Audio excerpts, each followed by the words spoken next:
దేవుని నామానికి మహిమ కలుగును గాక. 2 సమూయేలు గ్రంథం 11వ అధ్యాయం చదువుకుందామండి. ఈరోజు వసంతకాలమున రాజులు యుద్ధమునకు బయలుదేరు సమయమున దావీదు యోవాబును అతని వారిని ఇశ్రాయేలునందరినీ పంపగా వారు అమ్మోనీయులను సంహరించి రబ్బా పట్టణమును ముట్టడి వేసిరి. అయితే దావీదు యెరూషలేమునందు నిలిచెను. ఒకానొక దినమున ప్రొద్దుగురుంకు వేళ దావీదు పడక మీద నుండి లేచి రాజనగరి మిద్దె మీద నడుచుచు పైనుండి చూచుచుండగా స్నానము చేయు ఒక స్త్రీ కనబడెను. ఆమె బహు సౌందర్యవతి అయి ఉండుట చూచి దావీదు దాని సమాచారం తెలుసుకున్నట్టుకై ఒక దూతను పంపెను. అతడు వచ్చి ఆమె ఏలియాము కుమార్తెయు హిత్తీయుడగు ఊరియాకు భార్యయునై అయిన బత్షెబ అని తెలియజేయగా దావీదు దూతల చేత ఆమెను పిలువనంపెను. ఆమె అతని యొద్దకు రాగా అతడు ఆమెతో శయనించెను. కలిగిన అపవిత్రత పోగొట్టుకొని ఆమె తన ఇంటికి మరలా వచ్చెను. ఆ స్త్రీ గర్భవతి అయి నేను గర్భవతినైతినని దావీదునకు వర్తమానం పంపగా దావీదు హిత్తీయుడకు ఊరియాను నా యొద్దకు పంపుమని దూత ద్వారా యోవాబునకు ఆజ్ఞ ఇచ్చెను. ఊరియా దావీదునొద్దకు రాగా దావీదు యోవాబు యోగక్షేమమును జనుల యోగక్షేమమును యుద్ధ సమాచారమును అడిగెను. తరువాత దావీదు ఇంటికి పోయి శ్రమ తీర్చుకొనుమని ఊరియాకు సెలవీయగా ఊరియా రాజనగరిలో నుండి బయలు వెళ్ళెను. అతని వెనుక రాజు ఫలహారము అతని యొద్దకు పంపించెను గాని ఊరియా తన ఇంటికి వెళ్ళగా తన ఏలినవాని సేవకులతో కూడా రాజనగరి ద్వారమున పండుకొనెను. ఊరియా తన ఇంటికి పోలేదను మాట దావీదునకు వినబడినప్పుడు దావీదు ఊరియాను పిలిపించి నీవు ప్రయాణము చేసి వచ్చితివి కదా, ఇంటికి వెళ్ళకపోతివేమని అడుగగా ఊరియా మందసమును ఇశ్రాయేలు వారును యోధా వారును గుడారములలో నివసించుచుండగను నా అధిపతియగు యోవాబును నా ఏలిన వాడవు అగు నీ సేవకులను బయట దండులో నుండగను భోజనపానములు చేయుటకును నా భార్య యొద్ద పరుండటకును నేను ఇంటికి పోదునా, నీ తోడు నీ ప్రాణము తోడు నేనాలాగు చేయువాడను కానని దావీదుతో అనెను. దావీదు నేడును నీవిక్కడ నుండుము, రేపు నీకు సెలవిత్తులను ఊరియాతో అనగా ఊరియా నాడును మరునాడును యెరూషలేములో నిలిచెను. 13వ వచనం నుంచి చదువుతున్నానండి. అంతలో దావీదు అతనిని భోజనమునకు పిలిపించెను. అతడు బాగుగా తిని త్రాగిన తరువాత దావీదు అతని మత్తునిగా చేసెను. సాయంత్రమును అతడు బయలు వెళ్ళి తన ఇంటికి పోక తన ఏలినవాని సేవకుల మధ్య పడక మీద పండుకొనెను. ఉదయమున దావీదు యుద్ధము మోపుగా జరుగుచున్న చోట ఊరియాను ముందు పెట్టి అతడు కొట్టబడి హతమగునట్లు నీవు అతని యొద్ద నుండి వెళ్ళి పొమ్మని యోవాబునకు ఉత్తరము వ్రాయించి ఊరియా చేత పంపించెను. యోవాబు పట్టణమును ముట్టడివేయుచుండగా ధైర్యవంతులుండు స్థలమును గుర్తించి ఆ స్థలమునకు ఊరియాను పంపెను. ఆ పట్టణపు వారు బయలుదేరి యోవాబుతో యుద్ధమునకు రాగా దావీదు సేవకులలో కొందరు కూలిరి. హిత్తీయుడగు ఊరియాయును హతమాయెను. కాబట్టి యోవాబు యుద్ధ సమాచారమంతయు దావీదు యొద్దకు పంపి దూతతో ఇట్లనెను, యుద్ధ సమాచారము నీవు రాజుతో చెప్పి చాలించిన తరువాత రాజు కోపము తెచ్చుకొని యుద్ధము చేయనప్పుడు మీరెందుకు పట్టణం దగ్గరికి పోతిరి? గోడ మీద నుండి వారు అంబులు వేయుదురని మీకు తెలియకపోయినా యెరుబ్బెషెతు కుమారుడైన అబీమెలకు ఎలాగూ హతమాయెను. ఒక స్త్రీ తిరుగటి రాతి తునక ఎత్తి గోడ మీద నుండి అతని మీద వేసినందున అతడు తేబేసు దగ్గర హతమాయెను గదా. ప్రాకారము దగ్గరకు మీరెందుకు పోతిరని నిన్నడిగిన ఎడల నీవు తమరి సేవకుడగు ఊరియాయు హతమాయనని చెప్పుమని బోధించి దూతను పంపెను.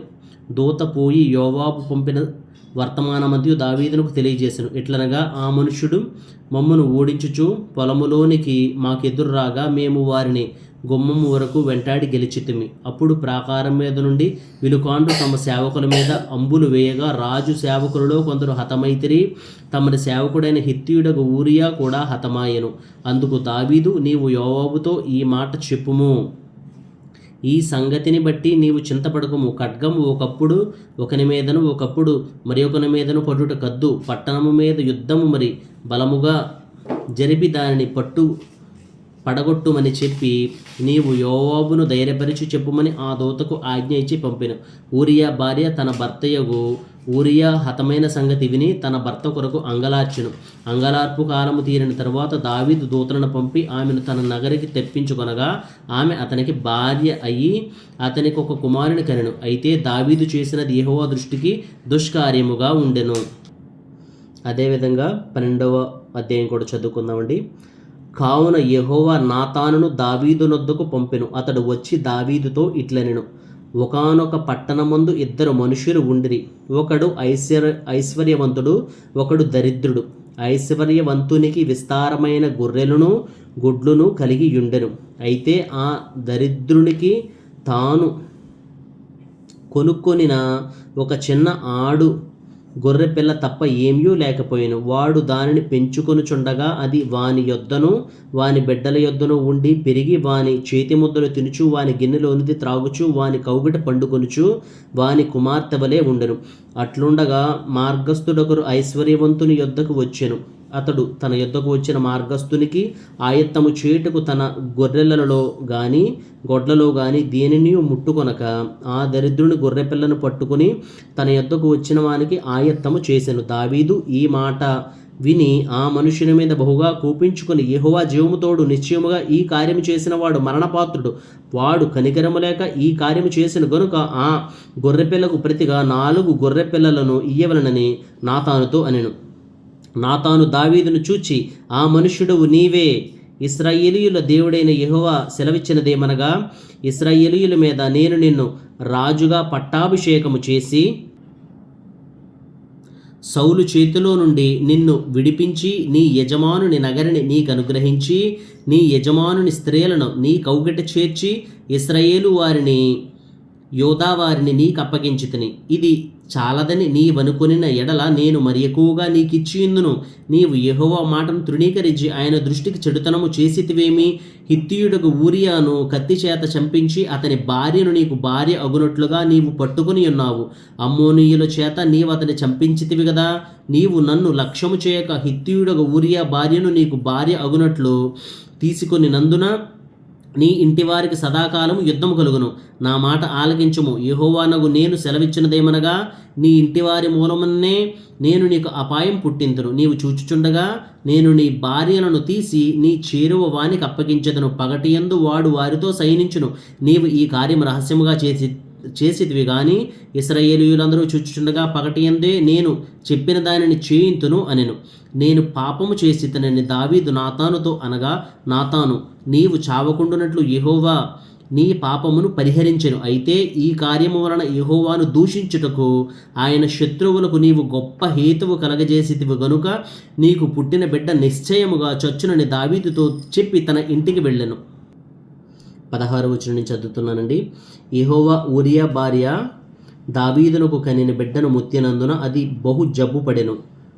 దావీదు ఉపవాసముండి లోపలికి పోయి రాత్రి అంతయు నేలపడియుండి బిడ్డ కొరకు దేవుని బతిమాలగా ఇంటిలో ఎన్నిక అయిన వారు లేచి అతనిని నేల నుండి లేవనెత్తుటకు వచ్చిరి గాని అతడు సమ్మతింపగా వారితో కూడా భోజనము చేయకి ఉండెను.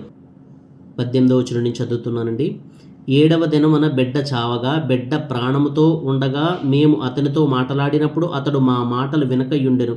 ఇప్పుడు బిడ్డ చనిపోయినని మనము అతనితో చెప్పిన ఎడల తనకు తాను హాని చేసుకునేమో అనుకుని దావీదు సేవకులు బిడ్డ చనిపోయినని సంగతి అతనితో చెప్పవెరచరి. అయితే దావీదు తన సేవకులు గుసగుసలాడుట చూచి బిడ్డ చనిపోయినని సంగతి గ్రహించి బిడ్డ చనిపోయినా అని తన సేవకులను అడగగా వారు చనిపోయినది. అప్పుడు దావీదు నేల నుండి లేచి స్నానము చేసి తైలం పూసుకుని వేరు వస్త్రములు ధరించి యెహోవా మందిరములో ప్రవేశించి మ్రొక్కి తన ఇంటికి తిరిగి వచ్చి భోజనము తెమ్మనగా వారు వడ్డించిరి. అప్పుడు అతడు భోజనము చేసెను. అతని సేవకులు బిడ్డ జీవముతో ఉండగా ఉపవాసముండి దాని కొరకు ఏడ్చుచుంటివి గాని అది మరణమైనప్పుడు లేచి భోజనము చేసితివి. నీవేలాగున చేయుట ఏమని దావీదుని అడగగా అతడు బిడ్డ ప్రాణంతో ఉన్నప్పుడు దేవుడు నా యందు కనికరించి వాని బ్రతికించినేమో అనుకుని నేను ఉపవాసముండి ఏడ్చుచూ ఉంటిని. ఇప్పుడు చనిపోయిన గనక నేనెందుకు ఉపవాసం ఉండవలను? వానిని తిరిగి రప్పించగలనా? నేను వాని యొద్దకు పోవుదును గాని వాడు నా యొద్దకు మరల రాడని వారితో చెప్పెను. తరువాత దావీదు తన భార్య అయిన బత్షెబను ఓదార్చి ఆమె యొద్దకు పోయి ఆమెను కూడగా ఆమె ఒక కుమారుని కనెను. దావీదు అతనికి సొలొమోను అని పేరు పెట్టెను. యెహోవా అతనిని ప్రేమించి నాతాను అను ప్రవక్తను పంపగా అతడు యెహోవా ఆజ్ఞను బట్టి యెదీద్యా అని అతనికి పేరు పెట్టెను. యోవాబు రబ్బా అను అమ్మోనీయుల పట్టణం మీద యుద్ధము చేసి రాజనగరిని పట్టుకొనెను. దావీదు నొద్దకు అతడు దూతలను పంపి, నేను రబ్బా మీద యుద్ధము చేసి జలముల మీది పట్టణమును పట్టుకొంటిని. నేను పట్టణమును పట్టుకుని నా పేరు దానికి పెట్టకుండునట్లు మిగిలిన దండువారిని సమకూర్చి నీవు పట్టణమును పట్టుకొనవలెనని వర్తమానం చేయగా, దావీదు యోధులను సమకూర్చి రబ్బాకు వచ్చి దాని మీద యుద్ధము చేసి దానిని పట్టుకుని వారి రాజు కిరీటమును అతని తల మీద నుండి తీయించగా అది దావీదు తల మీద పెట్టబడెను. అది విలువగల రత్నములు చెక్కినదై 2 బంగారు మనుగులంత ఎత్తుండెను. మరియు అతడు పట్టణములో నుండి బహు విస్తారమైన దోపుడు సొమ్ము పట్టుకుని పోయెను. పట్టణములో ఉన్నవారిని బయటికి తెప్పించి రంపముల చేతను పదునుగల ఇనుప పనిముట్ల చేతను ఇనుప గొడ్డండ్ల చేతను వారిని తుత్తునీయులుగా చేయించి వారిని ఇటుక ఆవములో వేసెను. అమ్మోనీయుల పట్టణములన్నిటికీ అతడు ఇలాగు చేసెను. ఆ తరువాత దావీదును జనులందరూ తిరిగి యెరూషలేమునకు వచ్చిరి. ఆమెన్. అదేవిధంగా 141 కీర్తన కూడా చదువుకుందామండి.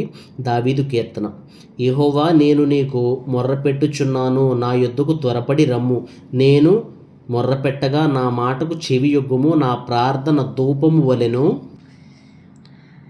నేను చేతులెత్తుట సాయంకాల నైవేద్యము వలెను నీ దృష్టికి అంగీకారములగును గాక. యెహోవా, నా నోటికి కావలియుంచుము, నా పెదవుల ద్వారమునకు కాపు పెట్టుము. పాపము చేయువారితో కూడా నేను దుర్నీతి కార్యములలో చొరపడకుండునట్లు నా మనస్సు దుష్కార్యమునకు తిరుగనీయకము. వారి రుచిగల పదార్థములు నేను తినకయుందునుగాక. నీతిమంతులు నన్ను కొట్టుట నాకు ఉపకారము, వారు నన్ను గద్దించుట నాకు తైలాభిషేకము. నేను అట్టి అభిషేకమును త్రోసివేయకుందునుగాక. వారి దుష్టక్రియలను చూచియు నేను తప్పక ప్రార్థన చేయుచున్నాను. వారి న్యాయాధిపతులు కొండ పేటు మీద నుండి పడద్రోయబడుదురు. కావున జనులు నా మాటలు మధురమైనవని వాటిని అంగీకరించుచున్నారు. ఒకడు భూమిని దున్నుచు దానిని పగలగొట్టునట్లు మా ఎముకలు పాతాళ ద్వారమున చెదరియున్నవి. యెహోవా నా ప్రభువా, నా కన్నులు నీ తట్టు చూచుచున్నవి. నీ శరణుజొచ్చియున్నాను. నా ప్రాణము దారపోయకుము. నా నిమిత్తము వారు ఒడ్డిన వల నుండి పాపము చేయువారి ఉచ్చుల నుండి నన్ను తప్పించి కాపాడుము. నేను తప్పించుకొని పోవుచుండగా భక్తిహీనులు తమ వలలలో చిక్కుకొందురుగాక. ఆమెన్.